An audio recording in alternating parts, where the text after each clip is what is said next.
മൻ ബനാ ലില്ലാഹി മസ്ജിദൻ വലൗ കമഫ്ഹസി ഖതാഹ് ബനല്ലാഹു ലഹു ബൈതൻ ഫിൽ ജന്നഹ്.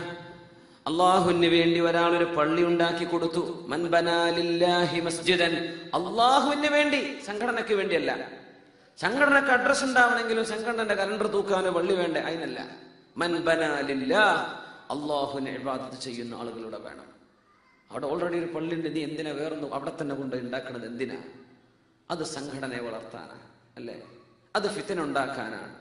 എങ്ങാനും ഒരു സമൂഹത്തിന് യോജിക്കേണ്ട ഒരു അവസ്ഥ വന്നാൽ പോലും ഈ പള്ളിപ്പ് അങ്ങനെ ഒഴിച്ചിടാൻ പറ്റുമോ? അതുകൊണ്ട് നമ്മൾ രണ്ടായിട്ട് തന്നെ കിടക്കട്ടെ എന്ന് ചിന്തി ആ ഖിയാമത്ത് നാൾ വരെ ഒരു ഭിന്നിപ്പിന് കാരണമായില്ലേ? ആ പള്ളി വിളിക്കാൻ പറ്റുമോ? രണ്ടു കൂട്ടർ രണ്ടായി തിരിഞ്ഞാൽ ഒരു കൂട്ടർക്ക് ഒന്നിച്ചു ചേരാൻ പറ്റുന്ന സ്ഥലമാണ്. അവിടെ നമ്മൾ ഭിന്നിപ്പുണ്ടാക്കി, അതിനൊന്നും കൂലിട്ടൂല. മൻ ബന, അതല്ല ലില്ലാ. മൻ ബന മസ്ജിദ് എന്നല്ല, മൻ ബന ലില്ലാഹി മസ്ജിദ, അള്ളാന്റെ കൂലിക്ക് വേണ്ടി ഉണ്ടാക്കി കൊടുത്ത പള്ളിയാണ്. അതിന് കൂലി കിട്ടും. അതിന് 100 മിനാരങ്ങളുടെ ആവശ്യമില്ല. ഒരു മാടപ്രാവിന് ഇരിക്കാവുന്ന സ്ഥലേ ഉള്ളൂ, അത്രയും ചെറുത്. എന്താ പറഞ്ഞ ഈ സ്റ്റേജിലേക്ക് ഞാൻ നിൽക്കുന്ന ഇത് നമ്മുടെ ഈ സ്പീക്കിംഗ് സ്റ്റാൻഡും ഒരാൾക്ക് നിൽക്കാനും ഒരാൾക്ക് നിസ്കരിക്കാനും അവിടെ പറ്റും. എന്നാലും മാടപ്രാവിന്റെ കൂടിനേക്കാളൊക്കെ അത് വലുതാണ്, അല്ലേ? അത്രേ ഒരാൾക്ക് കഴിയുള്ളൂ. ആകെ 600-700 രൂപയ്ക്ക് ജോലി ചെയ്യുന്ന ആളാ, അയാളെ കൊണ്ട് വലിയ പള്ളി ഉണ്ടാക്കാൻ പറ്റൂലല്ലോ. ഞാനൊരു ഓട് മേഞ്ഞിട്ടൊരു 5 ആൾക്ക് നിൽക്കാനുള്ളൊരു പള്ളി ഞാൻ ഉണ്ടാക്കട്ടെ, അയാൾക്ക് അതേ കഴിയൂ, മതി. അൽഹംദുലില്ലാ, നാളെ സ്വർഗ്ഗത്തിൽ ഒരു വീട് അല്ലാഹു പണിത് കൊടുക്കുമെന്ന് റസൂലുള്ളാഹി സ്വല്ലല്ലാഹു അലൈഹി വസല്ലം. നമ്മളൊക്കെ നാടുകളിൽ ടോയ്ലറ്റിന് ചെലവഴിക്കുന്ന പൈസ മതിയാവും ഇങ്ങനത്തെ ഒരു പള്ളി ഉണ്ടാക്കാൻ. ടോയ്ലറ്റിന്റെ ക്ലോസറ്റ് എവിടുന്ന? ജർമ്മനിയിൽ നിന്ന്. അതിന്റെ ടൈൽസ് ഇറ്റലിയിൽ നിന്ന്. അതിന്റെ റൂഫിങ്, അതിന്റെ പെയിന്റിങ്, അതിന്റെ എഞ്ചിനീയർ കൊടുത്ത കാശ്. യാ അല്ലാഹ്, ഏറ്റവും വലിയ ഐറണി അതാണ്. നമ്മുടെ കാലഘട്ടത്തിൽ ഏറ്റവും വലിയ ഐറണി. ഒരു വീടുണ്ടാക്കി കാണിച്ചു കൊടുക്കുമ്പോൾ ആദ്യം കാണിച്ചു കൊടുക്കുക ടോയ്ലറ്റ്, അല്ലേ? എന്താ അവിടെ നടക്കാൻ പോണ ആക്ടിവിറ്റി? എന്തിനാ ഇത് കാണിച്ചു കൊടുക്കണത്? എത്രയാ പൈസ അവിടെ ചെലവഴിച്ചിട്ടുള്ളത്?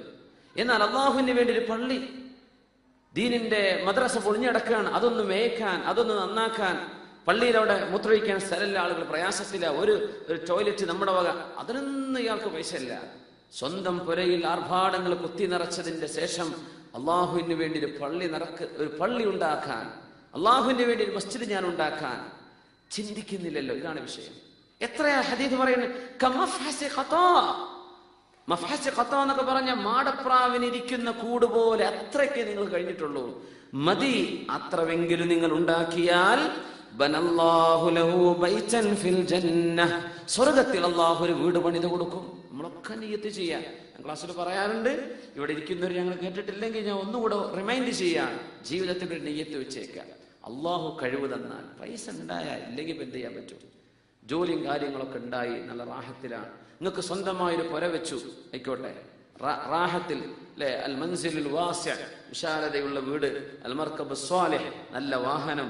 അസ്സൗജത്തു സ്വാലിഹ, സ്വാലിഹത്തായ ഒരു പെണ്ണ്, ഇതൊക്കെ വലിയ സൗഭാഗ്യങ്ങളാ. വൽ ജാറു സ്വാലിഹ്, നല്ല ഒരു അയൽപക്കക്കാരൻ, ഇതൊക്കെ കിട്ടി. അൽഹംദുലില്ലാ, എനിക്ക് സ്വർഗത്തിൽ വീട് വേണമല്ലോ, ഞാനൊരു പള്ളി ഉണ്ടാക്കട്ടെ. അത് ഏതെങ്കിലും വല്ല പാലക്കാട് ജില്ലേന്റെ ഉള്ളിലോ, വല്ല കൊടകുന്നങ്ങോട്ടോ അങ്ങോട്ടോ, വല്ല വയനാട്ടിലെയോ, അല്ലെ മലപ്പുറം ജില്ലയിലൊക്കെ ചില ഓണം കയറാ മൂലകളുണ്ടാവും, വളരെ പ്രയാസത്തിൽ ദാരിദ്ര്യമുള്ള സ്ഥലങ്ങളുണ്ടാവും.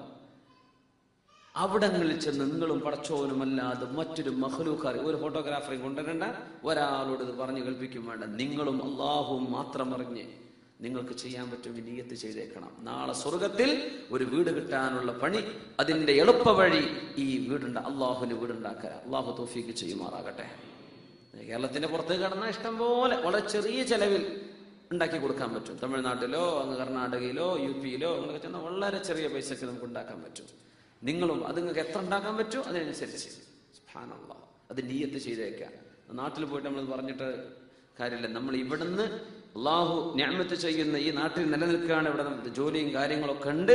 അള്ളാഹു നിഅമത്ത് തന്ന് നമുക്ക് മിച്ചമുണ്ടെങ്കിൽ ഇൻഷാ അള്ളാഹ് ഞാനത് ചെയ്യും. അത് നമുക്ക് നേരിട്ട് ഡയറക്റ്റ് ചെയ്യാൻ പറ്റുന്ന ആളുകളെ ഏൽപ്പിക്കുക. പക്ഷെ ഒറ്റ കണ്ടീഷൻ, ലില്ലാഹ്, പത്രത്തിൽ കൊടുക്കണ്ട, ആരെ അറിയിക്കണ്ട, വിളിച്ചു പറയണ്ട, നിങ്ങളുടെ പുരയിലെ പെണ്ണുങ്ങൾ പോലും അറിഞ്ഞിട്ടില്ല എന്ന് വിചാരിച്ചാൽ അങ്ങനെ ചെയ്യാൻ പറ്റുമെങ്കിൽ അങ്ങനെയാ ചെയ്യേണ്ടത്. വെറുതെ അല്ല, ഒന്നുമല്ല. അള്ളാഹ് നിങ്ങൾ ആ പള്ളി ഉണ്ടാക്കണതിന്റെ കയ്യുമ്മക്ക് ഒറ്റ വള ഉണ്ടാക്കി തന്നാൽ പോരെ. ഇതാകാരം പെണ്ണുങ്ങൾ അപ്പൊ പറയാം.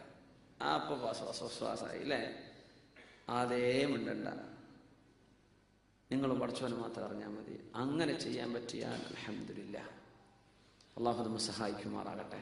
എല്ലാവരും നിയ്യത്ത് ചെയ്യും.